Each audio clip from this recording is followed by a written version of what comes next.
Hi, Tim. 414 is booked, 413 is, or 311 is just a drop-in kind of a room, so it's kind of open.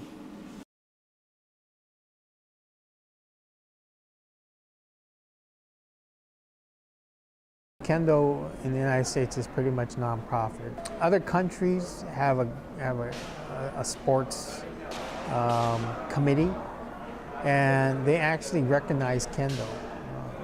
In the United States, Kendo is something that many people don't really see nor understand.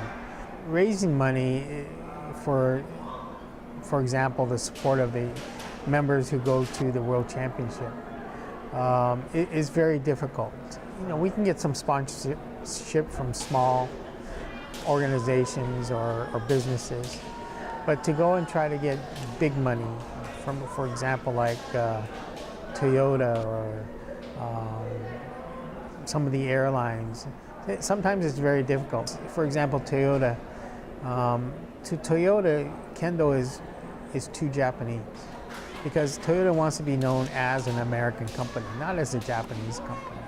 A company such as Toyota, Nissan, or whomever, they feel that it's more important to show face with them, with a community basketball program, as opposed to Kendo, because Kendo is more specialized right now.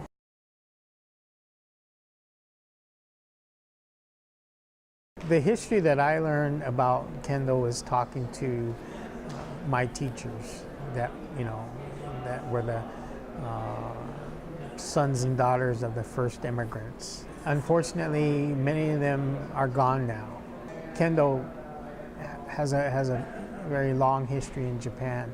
It came over during that beginning of the 20th century, I guess you'd say.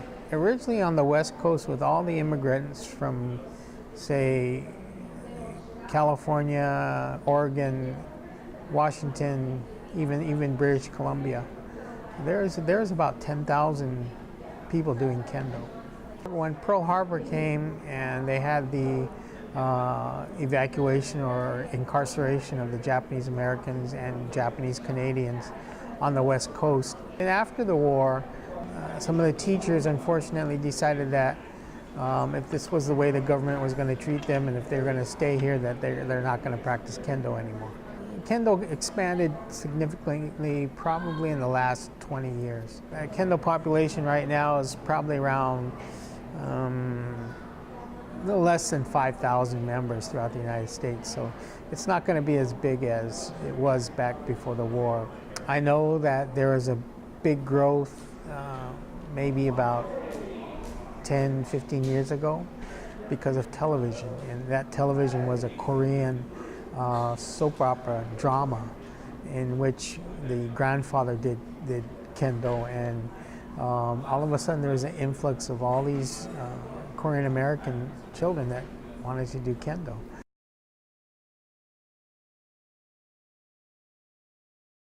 In Japan, one of the requirements is as a police officer, you either have to do Kendo or you have to do Judo. And in essence, the feeling is that Kendo has value as far as teaching patience. Before you utilize a weapon, you have to be able to calmly figure out how to resolve a situation. You often wonder in our police force here in the United States, like for example the LAPD, would Kendo be helpful to them? There are about 5 Kendoists locally who belong to LAPD, and pretty much they kind of say it kind of makes me think just that split second longer. I mean, obviously there's no studies on it or anything like that, and for me, I think that would be a great opportunity for our police force to actually do something like that. It would have to sort of come from them.